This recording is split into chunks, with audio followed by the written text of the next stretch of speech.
What is going on, everybody? It's been a long 2 weeks, to say the less. It's been we all have a bad taste in our mouth, but we got the Dolphins coming up, and some of us may not like tuna, but we do like the taste of the Dolphins because we usually fry them up and cook them up, and Josh Allen's getting normally player of the weeks and things as such. But hey, we're back. We'll get that loss out of the way. But I got my guys with me tonight. Let's see who's in the locker room. Got our special guest tonight, Mr. Jackson Roberts from News 10 NBC, WHEC Rochester. Jackson, what's going on, man?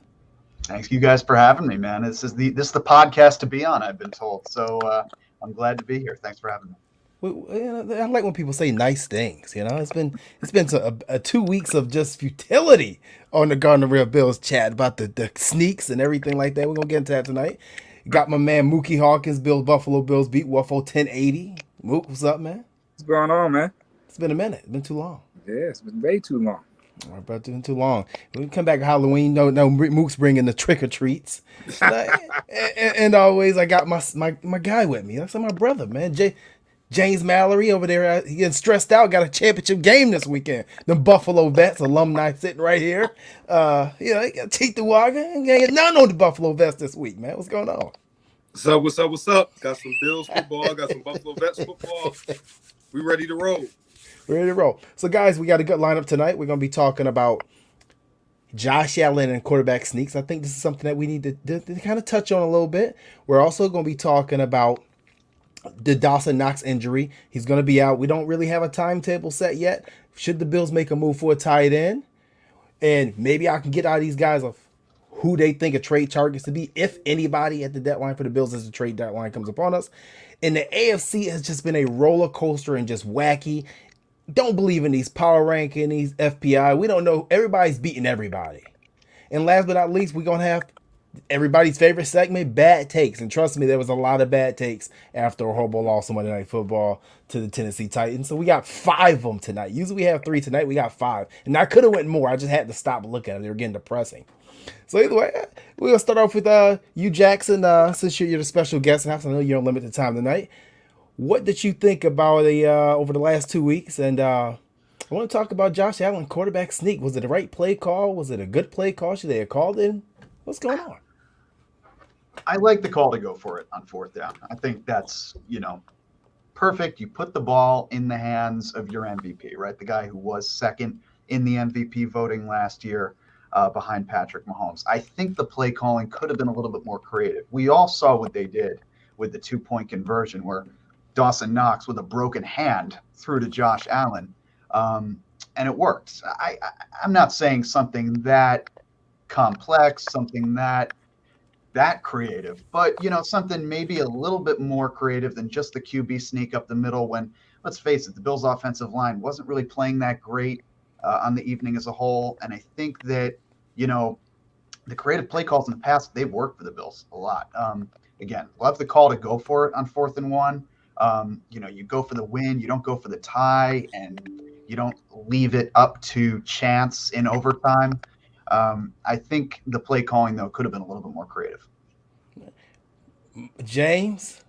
The sneak from L. Well, I love the play calling. Okay. Because to me, there's a player that tells me, hey, you got confident as a head coach, you got confidence in us going out there winning this game. Why sit back and do the conservative thing, kick the field goal, let's see what happens in overtime? No, you pay this man $200 million. to win football games. You don't pay them that money to tie football games, or put the game in the defense hands. So I'm thinking, man, hey, I love the call. Sometimes, hey, you just get beat, and that's what happened. Man, dude, knife through, the low man wins, and he won. I don't have a problem with the play call as much. Could it have been something more creative? Yes, but I really don't. Sometimes you lose some, and that's what happened. They just got the better of us on that play. Now, Mook, I know you got a lot to say about this. We was talking about this earlier, and just because Mookie's on tonight, y'all know I don't upload videos no more. But tonight, because Mookie's on and we talking about earlier, I know he gonna go into coach mode. I got the video. Gotta play it. Gotta play it. Play the video. Gotta play it. All right, gotta play it. YouTube, I'm sorry. Look at this. Now watch them pinching. Josh, you walk down and see them pinching. The line, he saw them pinch and still walked underneath. Dion, at that point in time, your two tackles lost their leverage. They have no leverage. Once the defensive line pinch in like that, your tackles don't have no leverage because right now they're playing in a 3-tech over, outside shade in your guards. So those gaps are no longer accessible for your tackles to block. So why would Josh Allen get up under center and, for the most part, have some urgency? I mean, I love the decision on going for it, but I just did not like the play call. You could have called a timeout and really gathered your thoughts on the right call to get a first down for a half a yard, not a whole yard, a half a yard. And Josh, you gotta be way more better in the clutch than that. That is inexcusable for Josh to, first of all, he take a step over to his left, take a step back and a step over while you got defenders coming in. Now watch. They pinched inside. Josh Allen walks down. Now watch his feet. You see that little slight hop step to the left? And that would cost. That's what cost us the game right there. That could have easily cost us home field advantage. Who knows? How the season shakes out. But you have to execute at a high level in order to beat the upper echelon teams in, your conference. And I think that they just went through the motions instead of just, me personally, I would have spread it out. I would have stayed in that shotgun. Now, the defense wouldn't know where the hell Josh was going with that ball because the defensive line pitched in. The back seven didn't move. All right, the back seven didn't move. So if you keep them spread it out, they don't pinch the line in, and now you have running lanes for Josh, who's 6'5", 240 to run through, or even Zach Moss, who's known to making guys make business decisions for half a yard. So it could have just been a totally different play call in that scenario. And once again, last week, right, playing Kansas City. Oh, man, they did the beautiful quarterback power, fake it to him, and the guys pulling and everything. Where in the hell happened to that play? We don't run. We don't stick to what works sometimes. And, and for them not to call that play right then and there and for Josh to walk down and just nonchalantly not get the first down, I have a real problem with that. I mean, me personally as a coach, if I go for it and our team can't get a half a yard, bro, I'm quite sure that those guys have not slept well all week. Nah, I say, I feel bad for Miami coming up again. I mean, we've been doing a job on Miami for the last 2 to 3 years now, and once again, just like the last couple of teams after Pittsburgh, this seems like this may be a pissed off Bills team again. But I agree with you guys. I'm okay with the play call. I'm gonna play the play call. And your point, James, you're showing confidence. And your point, Jackson, your offense has been moving the ball all game. And your point, Muki, it's a half a yard, and your quarterback is 6'5", 240. I totally agree with going for it, but I would have rather used my most consistent running play that I've had over the last 3 seasons, which has probably been the QB power.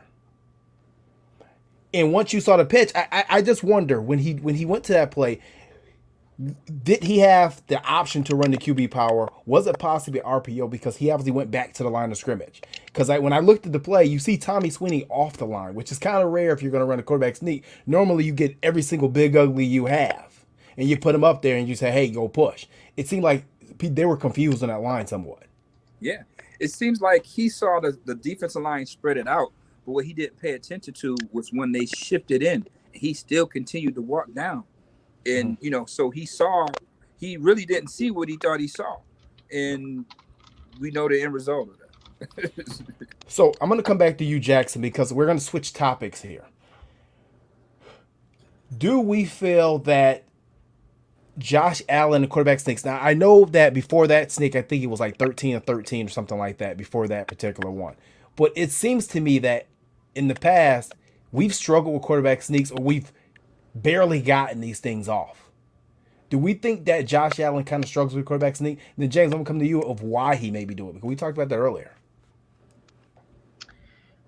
I mean, I'm forgetting the stat that I saw when I read the recap, a few days ago. But I mean, in recent years, I'm pretty sure he'd been, one of the more efficient, or maybe not one of the more efficient, but definitely by, just the amount of times he had tried to sneak the ball, he had been pretty successful. We don't often see him trip like the way he did. And, you guys just broke it down very nicely as, to what happened. But I think that, in recent years, I mean, he hasn't had as much trouble running the ball when he's been asked to. We see him move very well with his feet. I just think this was, this just wasn't the right. I don't know that you can group this into, maybe some other bad plays. You can, blow it up to make something big. I just think that this play was so unique for a bunch of reasons that you guys just explained. Yeah, well, and I don't know, Muki, you could talk about this as well. Usually, really athletic quarterbacks aren't good with the quarterback sneak, and those type of guys like Josh Allen, Lamar Jackson, those aren't quarterback sneak type of guys. Usually them are the type of guys you'll run a quarterback power with. You can get creative and run an RPO with, and it's usually because they're so anxious to just get there. They're not going to wait for it to really develop. And that's why if you look at the history, running backs who run 4.2s and 4.3s outside of Chris Johnson usually aren't highly successful in the NFL, because usually they're really fast too, and there's a problem with letting things develop. Usually the running backs that usually run the 4.5, 4.6 are the better running backs. I'm not saying there haven't been good fast running backs. The majority better running backs run 4.5, 4.6. But usually I just think he's not good with waiting for those. I ain't gonna say not good. He's not great with just letting those type of plays develop, because he's just so athletic and he relies on his athletic ability. Mookie, I know you're a coach. You could talk about it as well too. And actually, before we get to Mook, hold on. Juan Castillo and YouTube, thank you, Juan. We appreciate that. He was 29 of 31 at QB sneaks before that play. So thank you for that stat. Appreciate it, man. My guy Juan with those stats right there. But I mean, like I said before, it just wasn't a well executed play. If this is what we know that we're going to do, right? Let's just get in the right package and go with our jumbo set, and let's just mow the lawn right there. Instead of getting in the RPO, not to run RPO. At the end of the day, it was 6 versus 4. If you count Josh Allen as being the 6th guy, because it's 5 down linemen against their 4 defensive linemen, we lost that battle. That's a major problem when you got 6 against 4 and you can't get a half a yard. You know what I mean? Man, first of all, it wasn't the right play call. Great decision to go for it, but it wasn't the right play call for that. Josh Allen had no business walking down, getting underneath that huddle, and doing what he did. And he had some accountability towards that, but I still, you got to have some urgency. You got to get underneath Mitch Morris, and you got to go behind Mitch Morris. You can't go to the left, something that they see on film all the time. You know what I mean? So I just didn't like the play call. Like you said, Jeremy, you could have ran that QB power that they did at Kansas City that he ran up in the end zone untouched. What happened to that play? We got to stick to the plays that works. And yeah, I get that loss in the footing, but guess what? You should not lose your footing in that situation. You should know that you got to go forward, and you should not be losing your footing. You should have your feet underneath you because you only need a half a yard. Let's not be so nonchalant next time. So all that saying I slipped, that is completely on Josh Allen. Why are you slipping at that time? So if this was for the Super Bowl, we're going to be okay with Josh Allen saying he slipped? No, that's unexcusable. You have to execute at the time of need, and right then and there, they just didn't execute, and it wasn't the right play call, and it cost the Bills. So I'm quite sure they learned from that. I'm quite sure that they've been kicking themselves in the ass all day during this bye week because it's tough to lose off a bye, and we all know what the Bills did last year coming off a bye week. So, Miami Dolphins is on the clock. I was going to say the other big thing too, and definitely a big part of it is the play call towards the end. But don't let it get lost that Tennessee had scored on every single possession in the second half. I mean, that to me, yes, the play call was huge, but that to me was the other glaring factor that stuck out. Yes, sir. Well, you bring up a good point, and that's one of the reasons when you go back and you look at this game, I was okay with going for it and going for the win because A, it's a big game. 2, you're on the road. You have a bye week. You're going into a bye week. But 3, you're asking your defense to stop Derrick Henry, not for a fourth quarter, but now for a fifth quarter. A fifth quarter. I don't know if there's any team in the league that can stop Derrick Henry for let alone 2 quarters, let alone 5. That's asking a lot of a tired defense. And like you said, Tennessee scored on almost every possession, I believe, in the second half, as you spoke to Jackson. It is. So as a coach, 4 yards to go, it was the right call to go for it. I just would have, like you, Mook, I would have just preferred the QB power, which has been our most consistent run over the last 3 years, running play over the last 3 years. But no, when I bring up the concerns about Josh Sneaks, right? I noticed something, and I was talking to my guy Anthony Farrell about this in the chat the other day, about he always seems to go left. A first step left. He did against Pittsburgh in the first game of the season, and they got stuffed, right? I think they called. That's the thing. He stepped left, but then he threw the ball backwards, whatever. But either way, he stepped left. Dallas. I go back to that Dallas game on Thanksgiving Day, where it was a great fight for the first down, right? It was a great fight that he got, but end of the day, he still was stopped first, and the refs could stop the play. This play here on Thanksgiving about 2 years ago. It was a great play call, but to me, I'm looking at different quarterback sneaks. I'm saying, man, we're getting first downs, but this is a lot. It's looking a lot harder than it should be, in my opinion. Sometimes, especially like you say, going back to having a quarterback 6'5", 240 pounds. So I mean, it's definitely something he needs to work on. Maybe when Tom Brady retires, he can call Tom and talk to Tom about the QB sneak, because we know Tom is one of the best to ever do it and probably the least athletic to ever do it, but he's great at it. But yeah, it's just something that was concerning. I just wanted you guys' opinion if you think that he had a problem with QB sneaks. And James broke it down. Maybe you're right, James. Maybe athletic quarterbacks normally struggle with it.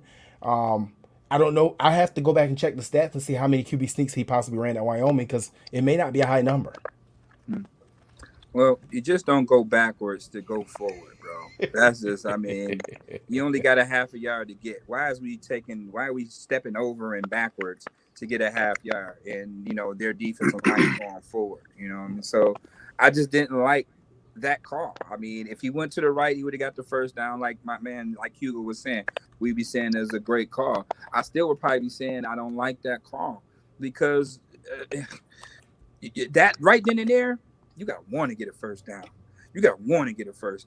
And that showed me right then and there that Tennessee wanted it more. You know what I mean? So that concerns me.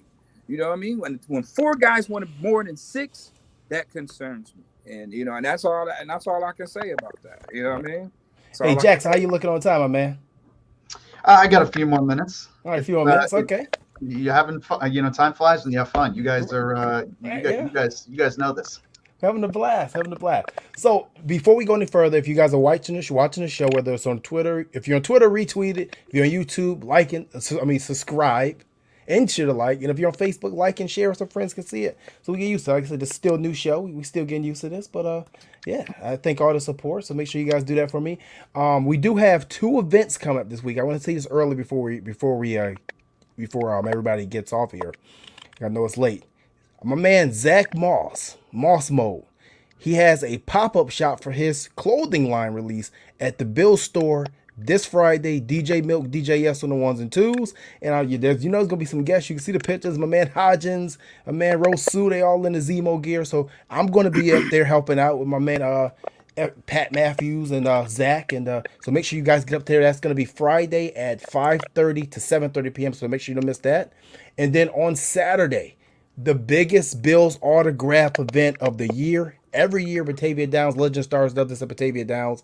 Friday night at 5:30 will be Joe Mallory, Jim Kelly, Andre Reed, Thurman Thomas, Jordan Poyer will be there Friday. Saturday will be Boogie Basham, Micah Hyde, Stevie Johnson, Eric Moulds, Greg Rousseau, Devin Singletary, and if you're a wrestling fan, X-Pac will be there.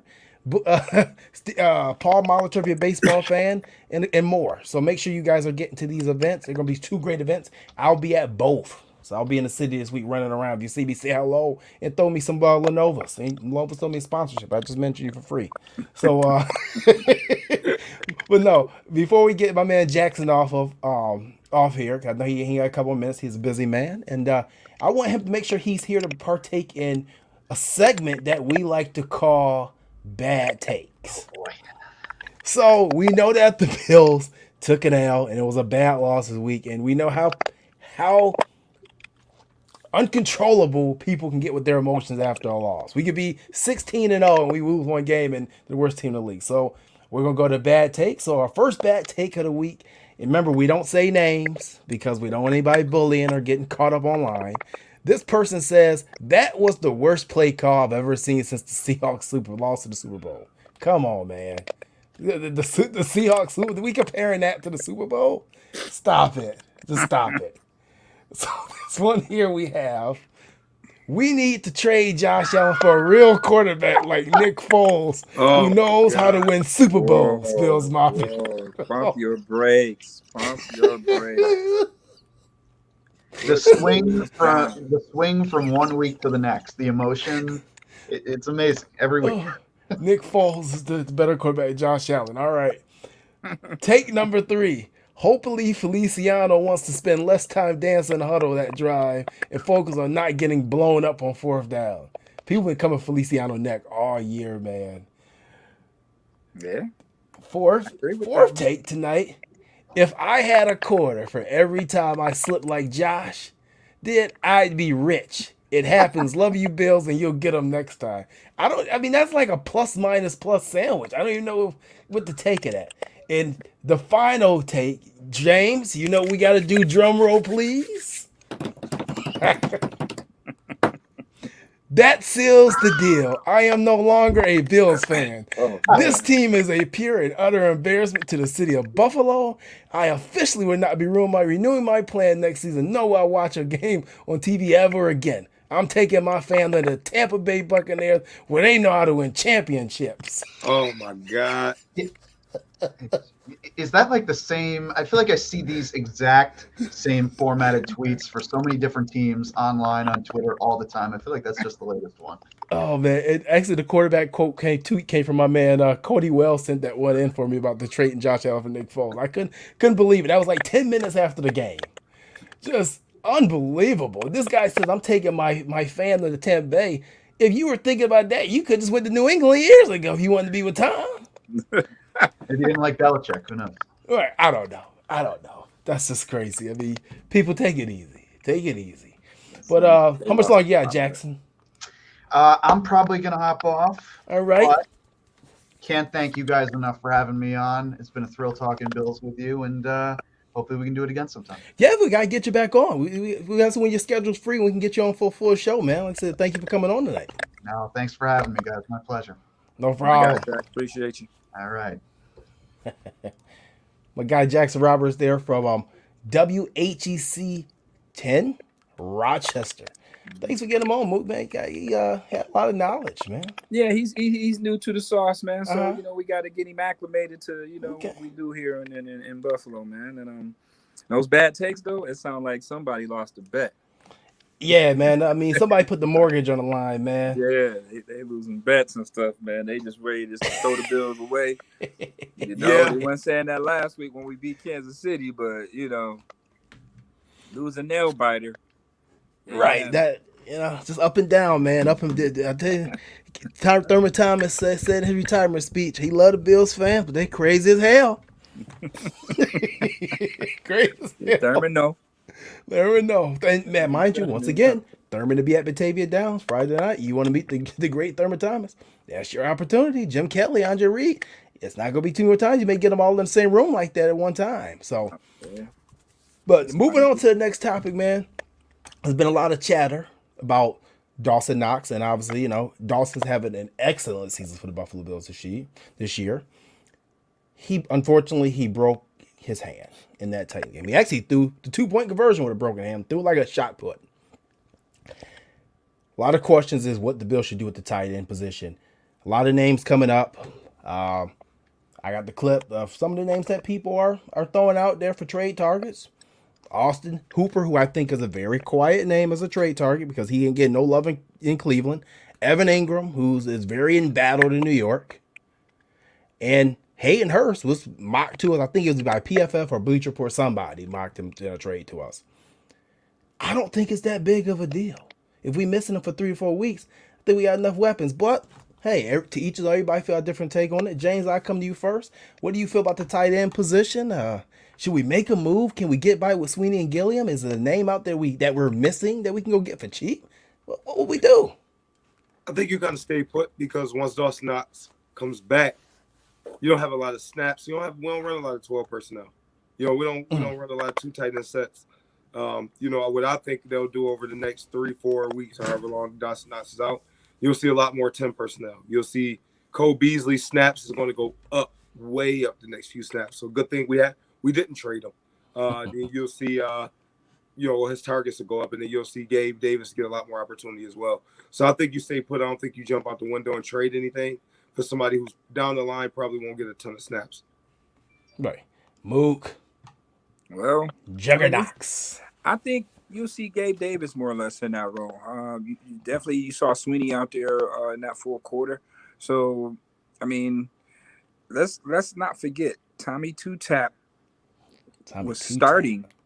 Yeah. Was starting. Remember when all the tight ends were down and Sweeney was forced to be the starter. In his rookie year, and I think that he had some chemistry with Josh. He had found some good chemistry with Josh. Early on. So look for Sweeney to be in that role. I don't think the Bills will pull the trigger on bringing a tight end in. It's only going to be 2 weeks. He's only going to be out for 3 weeks. So right now it's 2 weeks. Depending that we did, just go through 1 week. So they were saying that he should be back in time for the Jets game, maybe, or, after that sometime. So I don't think the Bills would, waste a trade on a tight end right now. Worst case, we saw Gabe Davis fill that role, doing some split zones and stuff like that. So you'll see more snaps with Gabe Davis. You'll definitely see more snaps for Sweeney. And then Gilliam if need be. It could be a 3-headed monster to fill that role, but like James said, it could be. The Bills' offense is like a box of chocolates. You never know, what you're going to get. It might come in at 10 personnel, or it might be 11. But hopefully it's 20. I want to see 20 personnel. Right. But we'll have to see. What's in store for the Dolphins this week. Anyway, we know whatever offense that the Bills come out with, Josh Allen is pretty much owned the Dolphins. So, it really don't matter, if we not going to have Dawson out there, especially for these next 3 games. We got Miami, Jets, and Jacksonville. So, these are 3 games definitely that we can afford not having Dawson out there. But to his credit, he's been playing well. I said that he's going to have a breakout season, not only in just receiving the ball, but as a blocker. He's been very, very solid in blocking this year than he had, in the previous. So, we gotta get him back in the sauce in 3 weeks.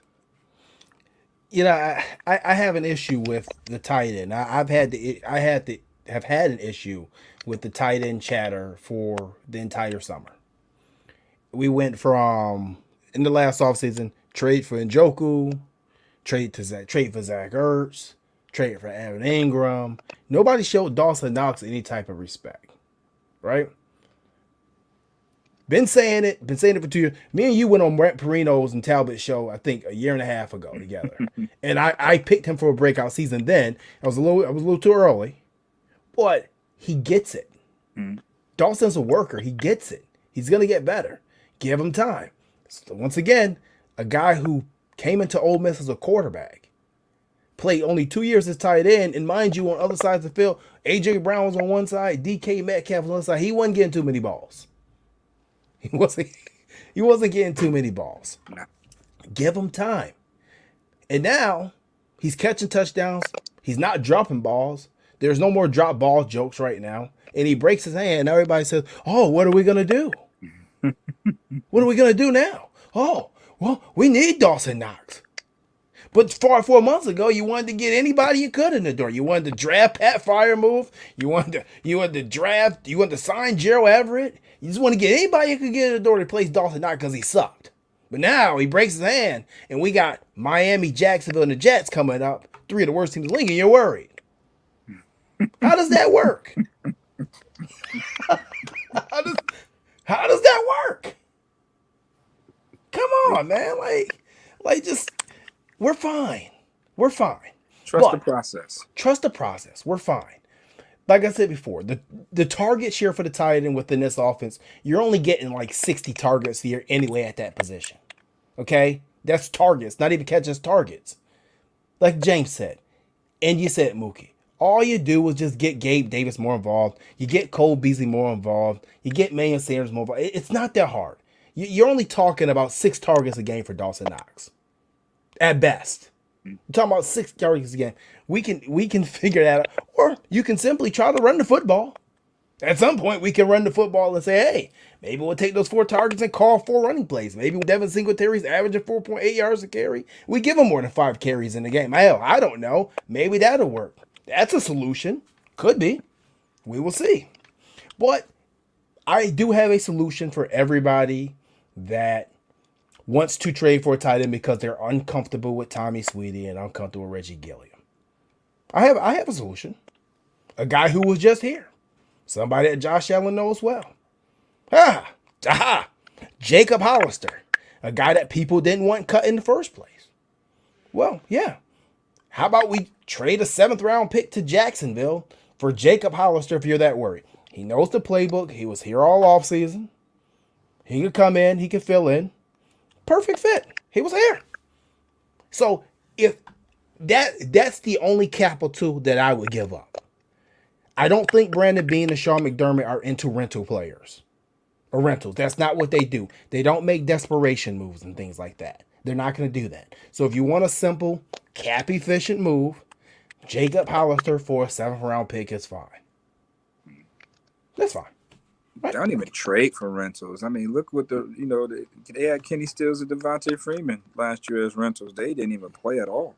You got them for free, too. Yeah, got them for free. That's the only rental we getting for free. A voucher. By paying for nothing? Yeah, I know it was one time it was rumored to trade for O.J. Howard. We know that wasn't going to happen, but Dable is familiar with O.J. playing with him out in Alabama, but that's not going to happen. I already said that year 3, Dawson Knox is going to have, a good year, and he's been having one until the injury. So I don't think the Bills make a move at tight end. It could be potentially a move at running back. I mean, I've been hearing that, and I'm like, man, for what? We don't use ones we got. So, because my man Cody Wells says Bills fans are like someone who got out of an untrusted relationship trying to date again. That's a good one. Right. James, I mean, people overreacting, right? Yeah, it's overreaction. I mean, everybody need to pump the brakes and just let the staff do their job. Let them be creative and let them use the weapons that we have. We do have a lot of weapons on offense, so let them be creative. Sweeney and Gilliam, they're not bums now. I mean, Are they studs? Are they top-notch tight ends? No. Are they serviceable? Absolutely. Absolutely. You're talking 3 games. I mean, in reality, it could be 2, but for me, I'd probably do 3 just because of the teams that you're playing. You should be able to beat these 3 teams without Dawson Knox, and if you don't, you have a bigger problem arise. But, it's just something I wanted to talk about tonight, because it's the chatter, and I'm reading the chats and things like that, and it's like, here we go again. People are overreacting, and we can't do that. So, this week, I wanted to talk about the AFC control, right? It's something me and Muki was talking about earlier about how crazy the AFC is right now. Do you guys feel that the Bills are in the driver's seat of the AFC? Because we beat the Chiefs, we said, okay, we on top. We play the Titans, we lose to them. Then the Titans go and maul the Chiefs. The Ravens mauled the Chargers. The Chargers beat the Chiefs. And then the Bengals go and maul the Ravens. And now the Bengals are technically on top of the AFC, and I don't think anybody trusts them. So where do we see the Bills as far as being in control of the AFC? Are they or are they not? I mean, they in control. I mean, when you even look, I mean, I know you say the power rankings. Power rankings really got the Bills as the first team out of the AFC right now. If you look at ESPN power rankings, they got them at 5. I think NFL got them at 3 still. You know, even with Tennessee doing what they did, to Kansas City, even with, Cincinnati doing what they did against Baltimore. Right now, from a record-wise, if the season ended today, Cincinnati will be having that first round bye in home field throughout the playoffs if the season ended today. All right, now the Bills will be, I think, 2. No, the Bills will be 3. Yeah, the Bills will be 3 playing actually Baltimore in the 3-6 matchup.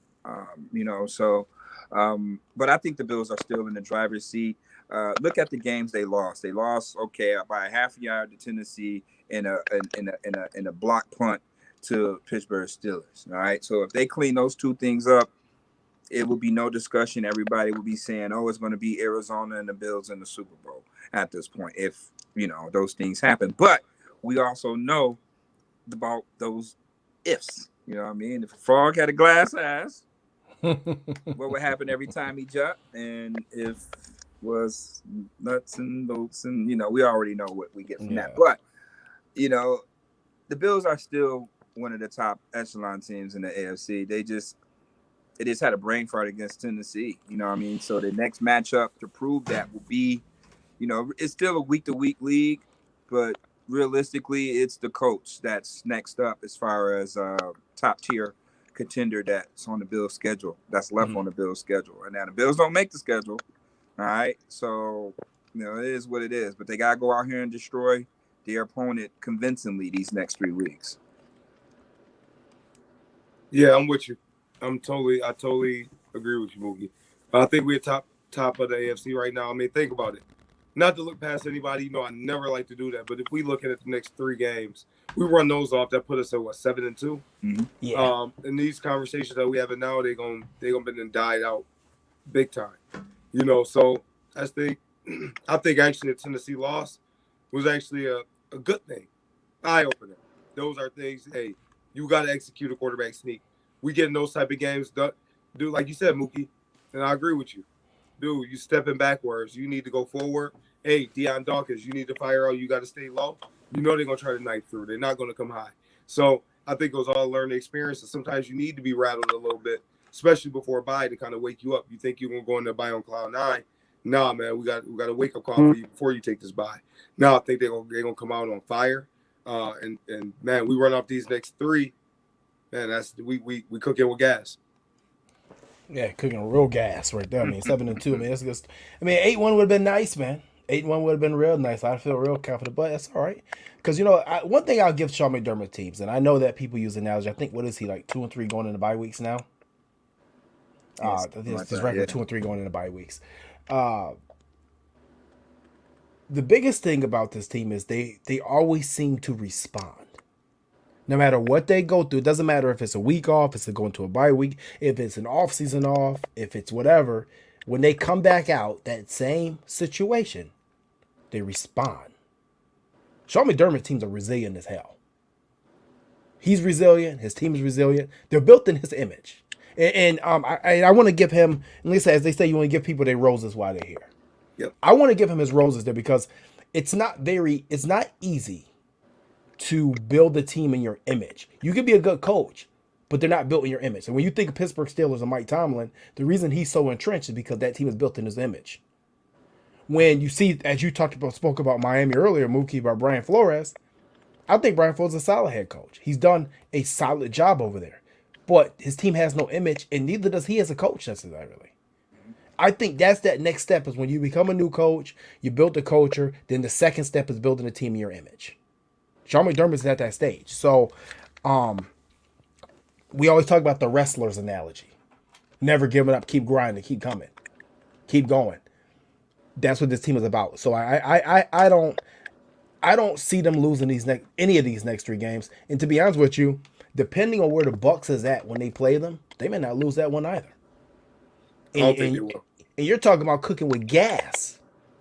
If you come out and you win these 3, then you go beat the Bucks. You ain't cooking with gas, you cooking with kerosene. It's kerosene at that point. And the one thing I want to say about this schedule though, and talk about the AFC roller coaster, everybody that we're going to have to go through, and even possibly in the NFC as well, we've seen either this year or last year. That's a hell of an advantage. Yeah, you got a point. The Rams, the Cardinals, the Colts, the Ravens, the Chargers, the Chiefs.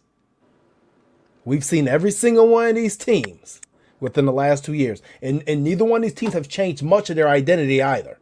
Maybe the Rams a little bit different without Goff with Stafford. That's a tad different. But the identity has not changed. It's still the same. Yeah. Mm-hmm. So I think that's a hell of a venture no one talks about there. But, you know, I think that the Bills, personally, I think they're still in control of the AFC. I think that we will have home field advantage moving forward. I do see that. If you guys are watching the show, do me a favor. I want you guys to put what you think the Bills' final record will be in the chat. And I'm gonna get it up on the screen. I just want to see where people heads are at with us being with this record coming out. It's a good time to take it. I know Muki before the season. I think you said 14 and. Did you say 14-3? You thought it would be possibly 14-3. Did I say 14-3? How long you said 14? I think I said 14-3. You may have said 14. I think I said 13 I said and 5. 14-3. I didn't give them the same as last year. Yeah. 14-3. We did 13-3, like we 14-3. We should be 13-4. Yeah. You know, James, so, you what you had? I said 13-4. All right, okay. Ryan Castillo got us running the table at 15-2. Ron said he ain't playing no games. I'm with that. He ain't playing no games. He said, man, we ain't losing nobody. Bills by $1 billion. I feel you, Juan. Juan on it. I feel you, man. Hey, Jake Hutland's in the chat. Hey, Jake, I don't know. Jake won a Gabe Davis signed helmet. I sent it to him. You know, I don't know if you got it. Just put in the chat if you got it or not. I did mail it off like 2 weeks ago, so hopefully you got it. After I had some delays there. But yeah, I mean, but moving on, I want to talk the last topic of the night. Obviously, we know the trade deadline is nearing. I think it's November 2nd. It's a week away. I just want to get you gentlemen's thoughts on if the Bills make a move, if there's a position they should make a move on, if there's somebody who you think may be out the door possibly as well. Oh yeah, he got the helmet. Cool. Thanks, man. Hopefully you enjoyed it. If we should move on for somebody, if it's a target you guys see. If this team make a move in general, I just want to know what you guys' thoughts is. Matt Mook, I'm coming to you first, man. Trade deadline, November 2nd. What we doing? Anything? Anybody at the door? What we hearing? I would love on the defensive side a corner. We need a corner. Mm-hmm. On the offensive side, I mean, we don't mean to make no trade. Just go get Todd Gurley. You know? Bigger back, you know, better in pass pro. Obviously, another threat out there that, you know, defenses have to scheme for, and they definitely have to account for a guy like Todd Gurley. You know, being 6'2", 230, we understand the problem with the knee, but, you know, he still is a threat out there. You know, I would check the temper and see where he is. You know, if you don't have confidence in your run game to give Zach Moss the ball when it's a half a yard, you do it with your quarterback. Obviously, just let me know that you don't have no confidence in your running backs. You know what I mean? I need to ask Zach that. You know what I mean? But how you felt about that? I'm quite sure he felt a certain type of way about that. A half a yard, you can't give it to your running back, so. You know, I don't know what's going on in our run game. You know, they got going a few games, and then, you know, they get some timey with it. And it's not going to help us get – we got to be a little bit more balanced if we want to win a Super Bowl. We got to be a little bit more balanced. So if they're not really pressing the issue in the run game. Maybe it's because they don't have the type of back that they're looking for. I mean, last year, the backs were in the doghouse. They was talking about bringing in Le'Veon Bell. So what's the difference now? Are they Right. up play? Are the backs playing to your standards now? It's kind of like the same deal. The backs are playing the same way they played last year. So I mean, hey, just to spruce some things up, get rid of Breida because he's not doing anything sitting on the bench collecting his money. Let's bring in Ty Gurley and see, what the outcome would be with that. But I would like to see a corner on the flip side because I think Levi Wallace is just not physical enough for me. That 4th and 2 did it when you're playing up and you don't even want to get your hands on the guy. That let me know you're not playing physical. Definitely a new punter. You're definitely right about that, Cody. But I'll see a corner or a running back. Corner or a running back. I mean, they did bring in Evan. I can't pronounce his last name. He played at UP. Evan K. We're going Evan K, man. Evan K. Yeah. So that's. I'm quite sure it was going to be something, to the liking because we didn't win that battle up front. So those linemen are definitely in that damn doghouse. You better believe that. All 5 of them. Because guess what? All 5 of them got their bag too. From Williams to Feliciano to Mitch Morris to everybody up front got their bag. They got y'all money. But y'all couldn't get a half a yard when the game was on the line. So I'm quite sure that whole offensive line is in Coach McDermott's doghouse. And bringing in Evan K right now is definitely, that writing is being put out there. You know what I mean? Trust and believe that. It's being put out there. So don't be that guy this week. As James always say, those Tuesday tryouts, man, is your job on the line. Somebody got to go. But I think honestly, one of the defensive linemen is going to be gone.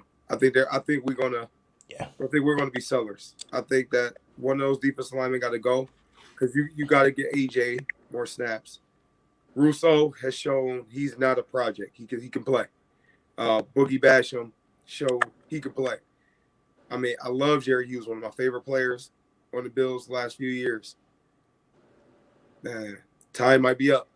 Or I just don't see him get rid of Addison. I think Jerry Hughes would be the one. And I don't want to see him go. But realistically, I think one of those teams would trade for Jerry Hughes if they try to make a push. Veteran presence. He still got something left. But I just think his time is up here in Buffalo. So I think we'd be these sellers, and I think Jerry Hughes or one of the defensive linemen will be out. I don't even think Vernon Butler has much value. I don't think Vernon Butler has 0 value. Yeah, I don't think we would even get anything for him. I mean, hey, we got 7th for Lee Smith, so I mean, you know what you're gonna get for Vernon Butler? Some Tums. You're gonna get about 2 Tums for Vernon Butler. So that's what I'm thinking. I honestly think Devin Singletary, I don't think he'll be here next year. I think they'll trade him for whatever reason. Brian Dable isn't a fan of Devin Singletary. I love his game. If Dable's here again, which is no guarantee he'll get a job, I think Devin Singletary will be out. So, I mean, that could be a shocker. I doubt it happened this year, but I just throw that in there that I think he's the one that they would trade. It has to be something because at this point, this dude, we've seen multiple games over the last 3 years where he's having some of his best games at the start, and we don't see him again until the 4th quarter. And then you look at the stat sheet, he's like, oh, wait, Devin Dibbles doing, and it's like 40 yards for like on 6 carries. Like, wait, what happened? Yep. Where did Devin go? Then you look at the snap percentage, and he's down there at 32%, and it's like, wait, whoa, what happened? Why didn't we use him? So, I don't know, man. I think that I'm with you in the D-line. So 3 of the names I would look out for as far as being sold off, Cody Ford being one, because Cody Ford is still a 2nd-round guard. There's going to be teams that are willing to bring him on and think that they can develop and whatever. I don't think Buffalo's done the best job of developing him. I don't think Cody Ford has done the best job of being developed either. I think it's 50-50 in this marriage. But when you see a guy like Wyatt Teller get traded and do what he does, things happen when people shift sometimes. Harrison Phillips is another name. I think Harrison Phillips has one technique value for other teams that maybe are not as strong against the run as they like. Vernon Butler, like I said, I already showed the Thomas, but I don't think he has any value. If somebody would take him, cool. I mean, if you got something a couple years ago, what was the center that we got something for? Bodine. Yep. We got something for Bodine a couple years ago, so maybe we can get something for Vernon Butler. And Jerry Hughes would definitely be the surprise shocker to Bills fans, but wouldn't be a shock to me because I've been on the trade Jerry Hughes train since last summer. And I'm still on the train. Choo choo. I ain't going nowhere with it. You get these guys have to play. As far as a trade target of bringing in, I still think we need to bring in a receiver. And people are gonna be like, man, you're crazy. We got Cole Beasley, we got Emmanuel Sanders, you got Gabe Davis, you have obviously Stephon Diggs. Why would we bring another receiver in? Well, I'm thinking long term now, and we touched on this earlier in the show where we said Brandon Beane and Sean McDermott, they're not rental guys. They don't think short term. Everything's dedicated to long term. As you guys have seen, we've extended people like Teron Johnson during the year already and things of that such. Now, hopefully, Tremaine Edmonds is up next. Brandon Cooks is a name that I will bring in. And people are going to say, why? Why Brandon Cooks? He's been injury prone. Yes, he's been injured in some big situations. Buffalo, to me, is still missing that speed guy. That guy who could just take the top off of defense. I think Brandon Cooks can be that here. But the thing about it is, after the season, I don't know if we bring Emmanuel Sanders back. If Manny Sanders may retire, especially when Super Bowl, he's probably gone. I don't think we should bring Cole Beasley back. Cole Beasley has been damn near a distraction all season. Thank God he deactivated his Twitter, but I don't think he's back after this season. Brandon Cooks has 3 years left on his deal. Next year, his deal kicks up to $16 million, which I'm pretty sure we can play around with the money. You can extend it a year out and, prorate it, get that number down. But in 2023, that number goes down to $5 million cap hit. That's cheap. Very cheap. I'm thinking long term of Stephon Diggs, Brandon Cooks, and Gabe Davis. And then, I'll add in a Marquez. I'll add in a Marquez Stevenson down the line. Maybe I'll add another veteran if I have to. But I still think with this passing attack, we need to add more. We need to just outscore teams, blow the doors off people. Those 3 games where we outscored teams, I think it was 118 to 40, something like that. That was fun, right? Well, let's keep that going. Keep beating the holy hell out of people and don't stop. I'm just with it because at this point we're not going to run the football. I've given up any hope of us choosing to run the football except week 16, 17, or 18 when we've locked up the AFC East Championship, when we've probably locked up home field advantage or a bye week or something of that such. And we just say, okay, we're just going to run the football. Yeah, we're going to get this running game going for the playoffs, just like we did against Denver last year. We went to the playoffs and we chose not to run the football again. So I have no faith in this. I've given up completely on that. So if we're gonna do this, give me my man Brandon Cooks, and let's keep throwing 40 points. Give Josh another weapon. I don't care. Bring it on. That's the way I look at it. That's my target. Brandon Cooks. Brandon Cooks. Brandon Cooks. Hey, we have to see, man. All those are some valid points. Hey, we must go get the trade for Odell Beckham Jr. I mean, we're gonna do all that. Let's go get OBJ. Yeah. His contract crazy though, right? Yeah, his contract is crazy. But he got no guaranteed money left in that though. No. Yeah. He has no guaranteed money left on that thing. That Giants didn't him in with that deal. He got no guarantee. He had no guaranteed money, I think, after the 3rd year. Mm-hmm. Guaranteed money was gone. So make him expendable for you to get rid of him. So that's easier. It's easier for Cleveland to go ahead and get rid of him because now you in Cleveland pocket right now. You ain't got no more guaranteed cash. You in their pocket. And, for the production that you're doing, that 15, 16 million. Yeah. They say that for Chubb. Yeah, they playing around. But like I said, I just find it funny that, we've had people say that the Chiefs had a better offseason than the Bills and the Browns had a better offseason than the Bills. And what have they proven?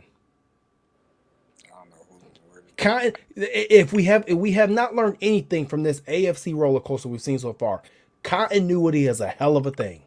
Yeah. And you can add name after name after name. They've done it in Tampa, but you have one name that's the most important, and that's Tom Brady, who's able to put it all together and make it work. Right. The Bills have the most continuity outside of the Ravens in the AFC. I still think the Titans are trying to find their identity because the addition of Julio Jones kind of changed their identity. Now they're getting back to a power run scheme, and you're going to see games where Julio get the ball and AJ get the ball. You're not going to see too many games where they both get it because that's not the Titans game. That's what happened with Corey Davis and AJ Brown. That's why Corey Davis walked. So I'm surprised that they did that. The Browns, you brought these names in on defense, and you can't stop nobody. You stopped Teddy Bridgewater because he had one leg, and you almost lost still. And all his receivers are hurt. Yeah. Yeah, Judy is out. Sutton's coming back on ACL. He looks good, but he's coming back. Yeah, Hamler's out. Yeah. I mean, so that's why I say, man, I'm not big on trade talks and bringing a lot of people in. I thoroughly understand now the process when they say the right fits, the correct fits. When they use that terminology, that is real. It's not false. It's a real thing. Continuity is a hell of a thing. And this team sticks together. So, guys, I mean, I know you guys are waiting for my rant. No, Cody's going to say, hey, what's your rant for the night? My rant was the Dawson Knox. That was my rant for the night. I did not mention it, but that was the rant for the night. And I want to get you guys' final thoughts. So, James, let's start with you, my man, J Mal. It's my final thoughts, man. The Bills going to be fine, man. Fans, just pump your brakes. People lose. The Bills weren't going to go 16-1. They weren't going to go 17-0.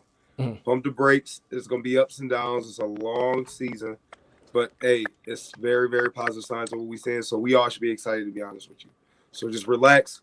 Let them do their thing. We've been waiting a long time for what we got right now in this team. So don't take it for granted. All right. My man, Muki Hawkins, Wilfo 1080. Oh, wait, James. What about this Saturday, brother? Wait a minute now. Wanted to keep it straight, Bills. No. We ain't doing that. What about this Saturday now? Saturday, 137 Manhattan Avenue, Buffalo Vets. All of our teams are in the championship. Mm-hmm. We got 11 o'clock, 3 and 5 p.m. Our teams are playing. A couple other teams from our league are playing in it as well. They'll be at our field. Come on out, concession stand. My mom run it. There's great food there.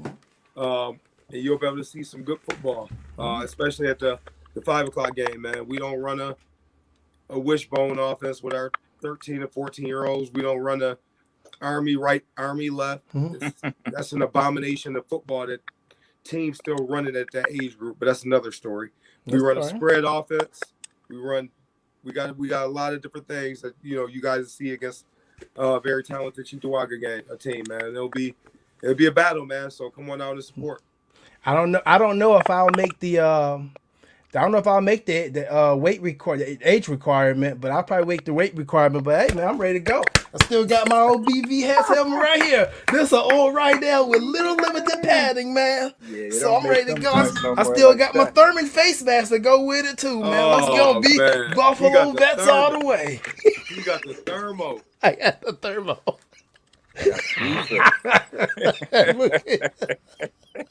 He got a beaver. Yeah, I got the thermo, man.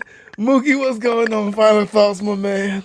Final thoughts. Don't you ever show that helmet again.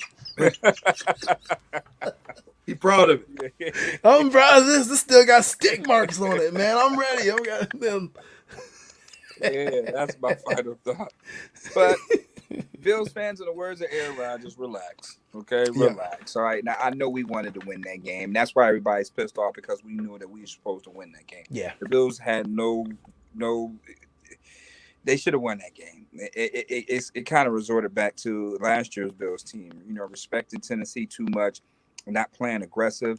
We got a blitz team. So, okay, I understand that we're not a blitzing team, but damn it, you got to stop the bleeding somewhere. You know what I mean? If Derrick Henry is running wild, send your damn linebacker who's the same size as Derrick Henry. Send him. You know what I mean? When are we going to start sending Tremaine Edmonds on blitzes or Milano somebody? We can't just be relying on our four-man pressure all the time. It's not going to be like that every week. And it's quite evident for us not to get no stops in the second half. We're supposed to be a number one defense. get stops. It shouldn't come down to Josh Allen slipping if the defense would just get one stop. The offense scored 31 points, but we couldn't stop the other team's offense. So, yeah, it's a two-edged sword with that. But that's what you got the bye week to do. You got to clean those things up, get better at it. And, I have no doubt that the Bills will do just that. Hey, I mean, I think that I'm not panicking. I think that now we lose one of these 3 games, I may hit the panic button a little bit. I ain't gonna lie, because I think these next 3 games should be wins. And I think we should win these in a dominating fashion. Like, this team is, as Stephon Diggs said today, readjusted, realigned, and ready to go. Right. I think they're focused. I think they're good to go. I think we're gonna breeze by the, and I don't want to say breeze as the games are easy, but I think they're gonna dominate these 3 teams that they should dominate them. You may actually knock Tua out of Miami. You may force Miami's hand after this week to pull this Deshaun Watson trade that they're pondering on, and I would love to see that. Fine. I mean, Deshaun Watson doesn't scare me. Doesn't scare me at all. He doesn't scare me in Houston. Doesn't scare me now. Great quarterback. But we played against. I've seen Tom Brady in the division for 20 years. Don't nobody else scare me, man. Mm-hmm. Nobody. I don't think that trade's going to happen. I don't think that trade really is going to happen. If that trade happens, it's going to happen more or less in Carolina than it's going to happen in Miami.